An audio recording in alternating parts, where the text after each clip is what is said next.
Well, hello, and welcome to my home. My name is Keith Denoncourt, and I'm a guide for Alymer Lake Lodge. Today, I am very blessed to be bringing you another recipe from Alymer Lake Lodge. This is actually, we're going to be doing a slow oven roasted muskox. So stay tuned and we'll tell you how to do it here very soon.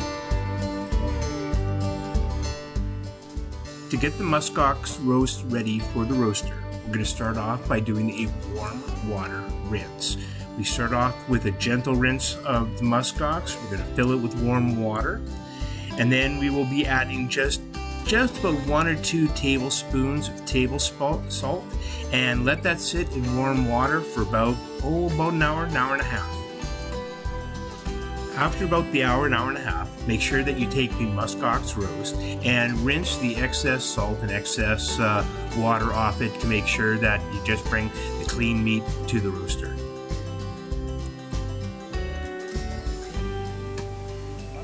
We've got to start by taking it clean off the peel. And this is where we're very blessed up in Alymer Lake Lodge that Kevin Pinkneal is a professional butcher. So when he cuts the meat off the muskox, we package it, we freeze it, and then we ship it all the way down to the Simard butchers in Falher. And one of the reasons we do it there is because they individually package our meat for us, and they actually vacuum freeze it. So they vacuum seal it, and it's in a freezer wrapper.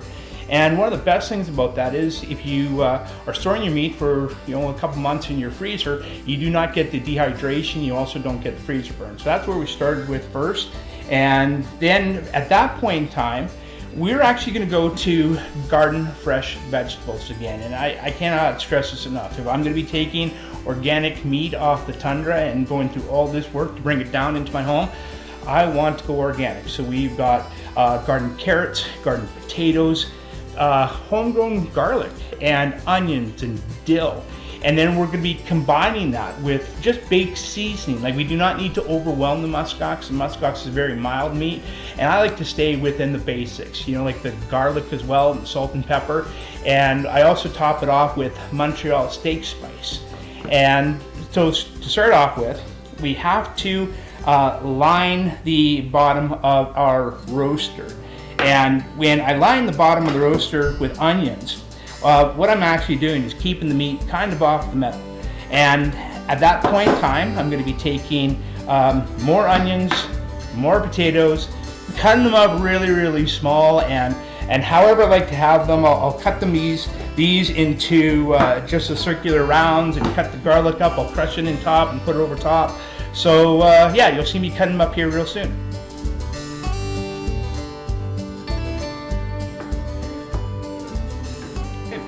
Once all the vegetables are cut up, we're going to have to layer this in. We're going to start off by putting onions at the very bottom of the roasting pan, and then we're going to put the muskox in. We're going to put the potatoes in next, and we're going to put the carrots in over top.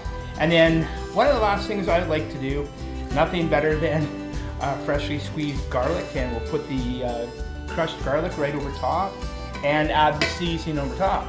The oven is preheated to around 275, and the beautiful thing about doing the roast is at 275 it should be ready in about 2.5 to 3 hours. But if we extend the time, it's not really a big deal as long as we have moisture in the pan. When the meat comes out of the freezer, when it's firstly frozen, it has a lot of moisture in it, so we're kind of good. But this one was thawed, so I'm going to watch the moisture level when I get in here. I may add a little bit of a beef bouillon broth to it as well, but basically I'm just going to put this in here and let it seasoning in the oven for roughly 2.5 to 3 hours, and we'll check on it here in about 3 hours. Well, if you could smell what I'm smelling right now, you would be very eager for this moment. We're going to be checking on the slow roast right now. And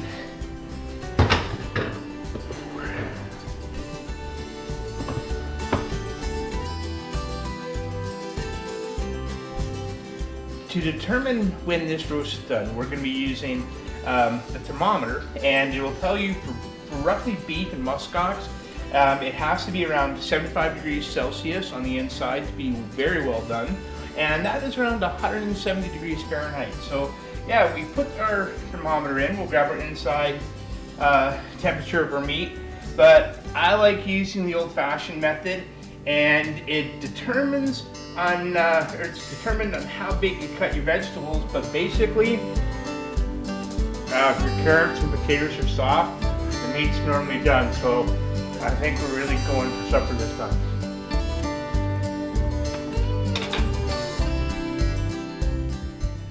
I want to end by saying how grateful I am for the meal that I'm about to have. To have muskox from the north is a true blessing, and I'm very grateful for all the people that it took to bring this to my table. I'm very grateful for the muskox. I mean, it's gave its life so that my family can live, and I'm very grateful for that as well. So thank you very much for watching, and if you're interested in more recipes from Alymer Lake Lodge, don't hesitate to check us out on the web, okay? Have a great night.